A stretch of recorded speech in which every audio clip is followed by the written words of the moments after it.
All right, I hope you're ready for this video. This one's going to be nested loops, and I know we've seen a lot of videos with loops so far. Hopefully you're not getting sick of them.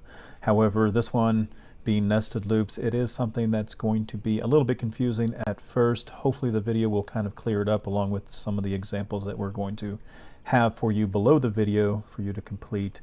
But it is something that's worth noting as well as understanding, because if you're utilizing Python for any kind of algorithms, loops are probably going to be in your future.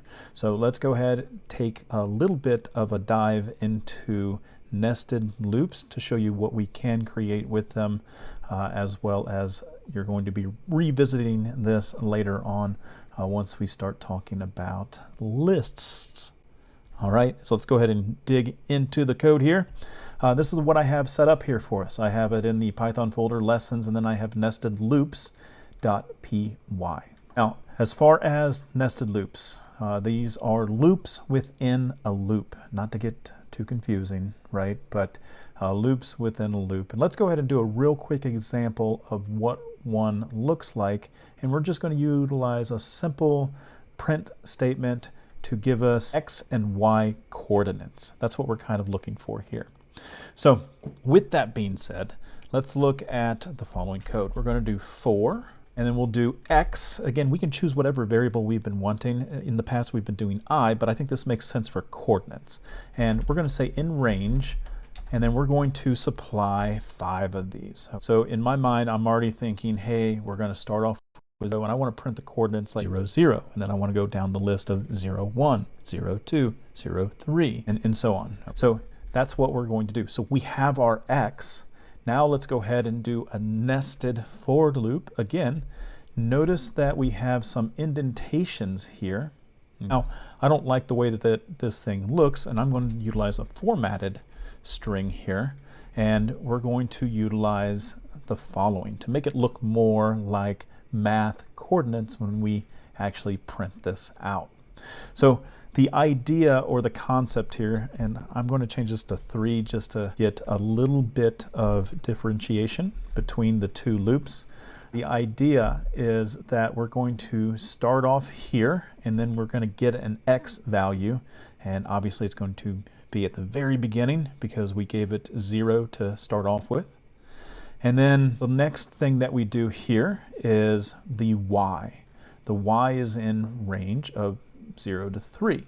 So when we get down here and through this print statement, at the time that it enters this loop, x is 0, and then we're going to move on to the y, and the y is 0. So it's going to print out 0, 0, 0, 1, 0, 2, and I'm going to do something very special here for us once we see that it does print it out. So we got 0, 0, all the way to 4, comma 2. Okay. So those are the grid coordinates, but let's take a deeper dive into this. And again, don't follow me, just watch the screen here, and you can follow along this with me showing you the little debugger. So I am going to put in a breakpoint here, meaning that I'm going to stop code in the middle of it executing, and we're going to be able to see some of the values and variables that are around, that are localized on this file. So I'm just going to go ahead and click on the run and debug, and you're going to see that mine actually stops here. And again, don't try to follow along with me. I'm just trying to explain things, so you do not need to do this on your own computer. So what I'm trying to get at here is if I draw my attention over here, I see an x value of 0. I have now entered the for loop where x is 0. Right now I don't see a y because my program has not entered the y loop quite yet. So I'm going to hit this button here where I'm going to step over it, and notice that I do have a y. Let's see what the program does next. All right, I'm still inside the loop that's right here, the inner loop. Notice that we have an outer loop and an inner loop. So I am stuck in this inner loop until it finishes up with its count, right? So here we go. Let's take a look at what is going to go on. So I'm going to go ahead and do this. Notice that our y value has increased, and we're still inside this loop, and now it's down to 2. Now look where we're going to go. it says, hey, how many times did we do this? We're on our third try. Let's go back to the outer loop and get the new value, because we're not done with that outer loop quite yet. Now, again, we're going line by line. It's going on to the next one. It enters this loop. It treats it as if it has entered the loop for the first time on this, right? Let's look at this y value. It was 2, but now it's back to 0 again. So we're going to go through that entire loop again 3 times, and then we're going to go back to the outer loop and go through it again. So that is where this does get confusing for students to kind of think about and go through. Hopefully this breakdown of our little debugger has kind of helped you think about it. All right, let me go ahead and close down some of this stuff here.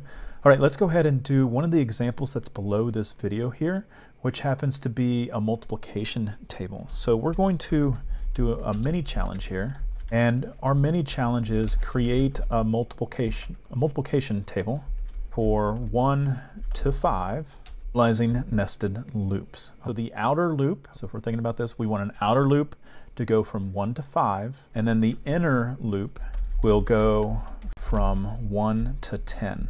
All right, let's go ahead and give this one a try. So we're going to do 4, and then we'll just do the multiplication table here.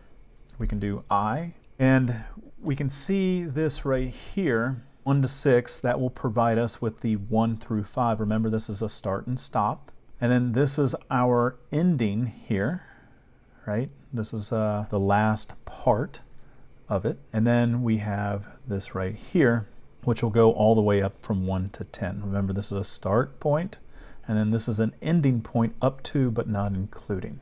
That's the way that I always think about this. And then we're just doing a formatted string here with the multiplication. We actually have some math being performed right here to provide us a value.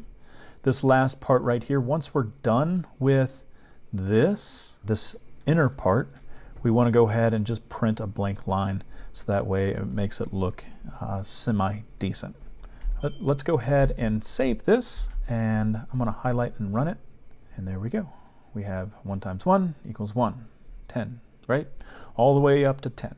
So this is a nice little miniature challenge. Again, go ahead and try to re-go through this part here of this inner and outer loops. We have several examples below this video that will kind of help re-age the mind on a little bit of problem solving skills on how a nested loop could help you. Now again, we haven't talked about list quite yet. That's going to be very helpful, but you're gonna have to wait for that video to come a little later on in your course. All right, so we'll see you in the next video.